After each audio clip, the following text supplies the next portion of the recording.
Greetings, Eric Bakker back again. We're doing the series on irritable bowel syndrome. So if this is the first video you've seen in the series, make sure you check out the other several videos we've done on causes, what is IBS, testing and diagnosis, etc. So this video we're going to talk about the best diet for irritable bowel syndrome. Well, what do you think is the best diet for you when it comes to irritable bowel syndrome?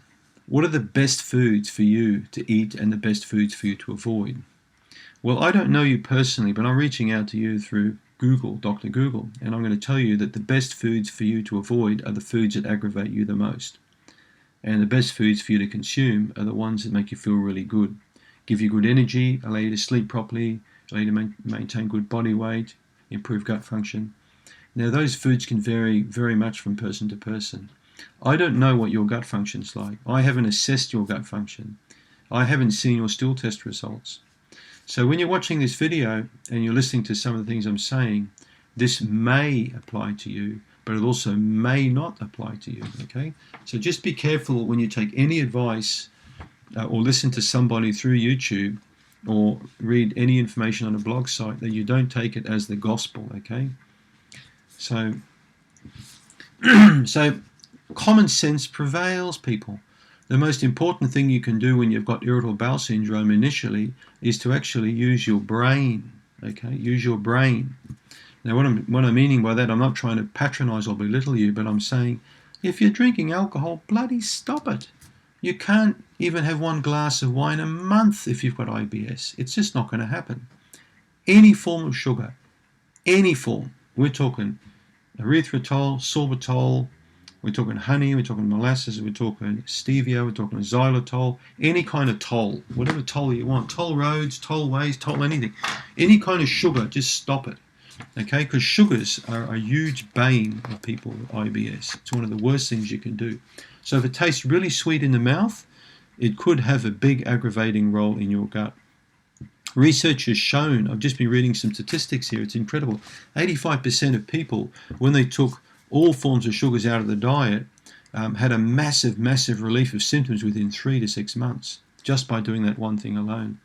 So if you've got IBS and you're watching this, the very first thing that you do is you take sugar out of your diet, or foods containing sugar, all right? You go to your pantry right now and you have a look. If I went to your kitchen right now and I looked at the kitchen bench, would I find a sugar jar? Would I find a honey pot? If I went to your pantry, would I find any bags of sugar in there? Would I find any bottles of molasses or syrup? Would I find a container of xylitol? Would I find you chewing any gum with xylitol in it? Are you eating any confectionery with artificial sugars? Are you drinking Coke Zero? You've got any kind of sugar in your diet, whether it's artificial or real or whatever. That's the very first thing you chuck out of your diet for at least 6 months if you've got IBS. If you can't do that, switch the video off. All right, let's cut the crap. No sugar. It's a no exceptions policy. The second thing I want you to do is to follow my MEVI diet approach in the Candida Crusher book. Meat, eggs, vegetables, and a yogurt approach. Okay, that's usually for about 3 to 4 weeks initially. We just move you gently into that kind of dietary approach.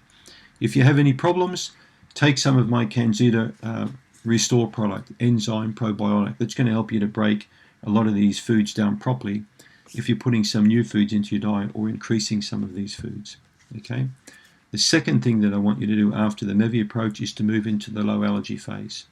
Now, I assume you've already chucked the sugar out of your diet.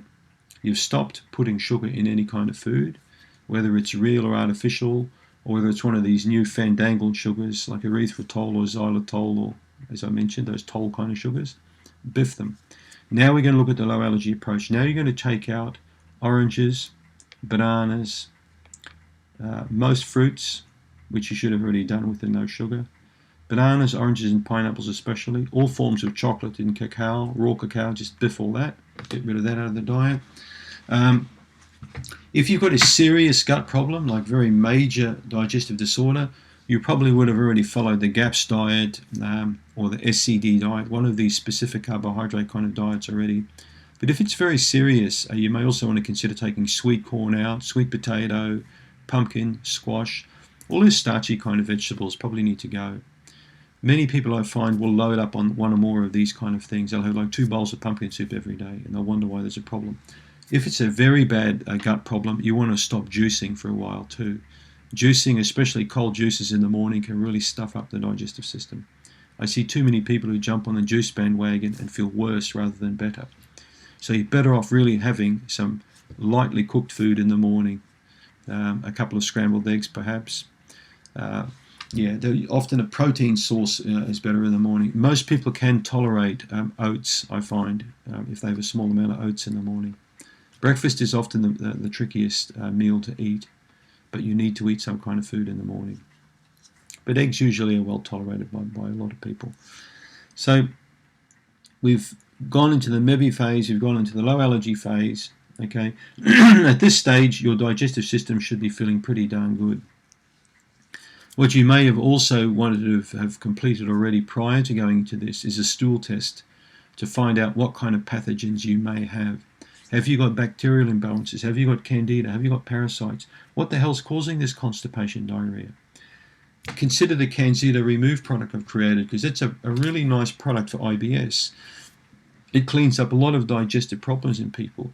It helps to eradicate a lot of bad bacteria and candida. I've seen it being very successful with Blastocystis and Dientamoeba and many different kind of parasites. So you can often do that at the onset, or as you're going through the dietary changes. Just make sure you keep the Candida at a low level. Don't really take it up to a high dose if you're making a lot of diet changes, because you could get a lot of aggravations.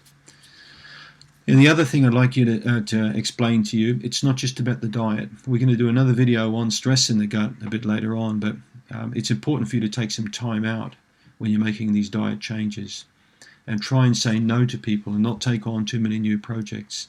Not a good idea, for example, to go on diet changes if you're starting a new job, or you're getting married, you're going to a new relationship, or you just bought a $5 million house or whatever you're buying, or you know what I mean.